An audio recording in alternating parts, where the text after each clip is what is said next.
कर देगा। और देखिए, श्राप सच हो गए। वक्त के साथ यदुवंश के लोग अहंकारी हो गए और एक दिन उन्होंने नशे में आपस में ही गृहयुद्ध छेड़ दिया और सब एक दूसरे को मारने लगे। और कहते हैं कि जिस दिन भगवान कृष्ण ने अपना शरीर छोड़ा, ठीक उसी दिन पूरी की पूरी द्वारिका नगरी समंदर में डूब गई। इसके बाद सदियों तक द्वारका सिर्फ किताबों की एक कहानी बनकर रह गई।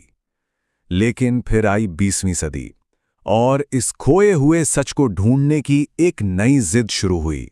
और इस खोज के हीरो बनकर उभरे डॉक्टर S.R. राव। वो भारत के पहले मरीन आर्कियोलॉजिस्ट में से एक थे और उनका मानना था कि ये जो ग्रंथ हैं ये सिर्फ धार्मिक किताबें नहीं बल्कि ये ऐतिहासिक दस्तावेज हैं। लेकिन ये सफर आसान नहीं था, बिल्कुल भी नहीं। 1963 में पहली खुदाई में कुछ पुराने बर्तन मिले जिससे एक उम्मीद जगी। फिर 1979 में डॉक्टर राव ने भारत की पहली मरीन आर्कियोलॉजी यूनिट बनाई। अगले 10 सालों में उन्होंने 12 बार समुद्र में खोज की। लोग उन पर शक करते थे, पैसे की भी कमी थी, लेकिन वो लगे रहे और 1990 तक उनकी मेहनत रंग लाई। 550 से ज्यादा चीजें मिली। चीजें तो मिल गई थीं, लेकिन अब जरूरत थी एकदम पक्के साइंटिफिक सबूत की। कुछ ऐसा जिससे दुनिया मान जाए कि द्वारका कोई कल्पना नहीं बल्कि सच में एक डूबी हुई सभ्यता थी। और फिर आया साल 2001। अब खोज में उतरी हाईटेक मशीनें, एडवांस्ड सोनार टेक्नोलॉजी का इस्तेमाल करके समुद्र के नीचे का पूरा डिजिटल नक्शा तैयार किया गया। फिर की गई कार्बन डेटिंग।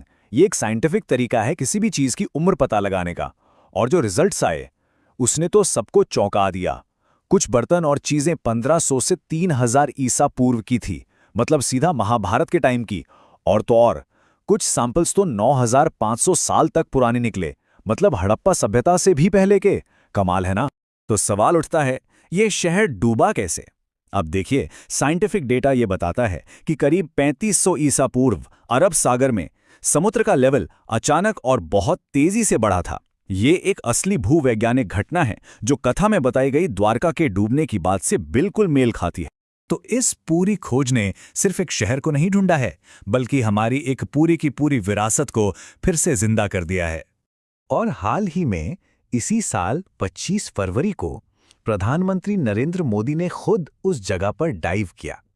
उन्होंने समंदर की गहराइयों में जाकर भगवान कृष्ण को याद करते हुए मोरपंख भी चढ़ाए। ये दिखाता है कि ये जगह अब हमारे लिए कितनी अहम है। तो आखिर में हम इससे क्या सीख सकते हैं? शायद सबसे बड़ी बात यह है कि आस्था और विज्ञान ये दोनों दुश्मन नहीं हैं, बल्कि ये एक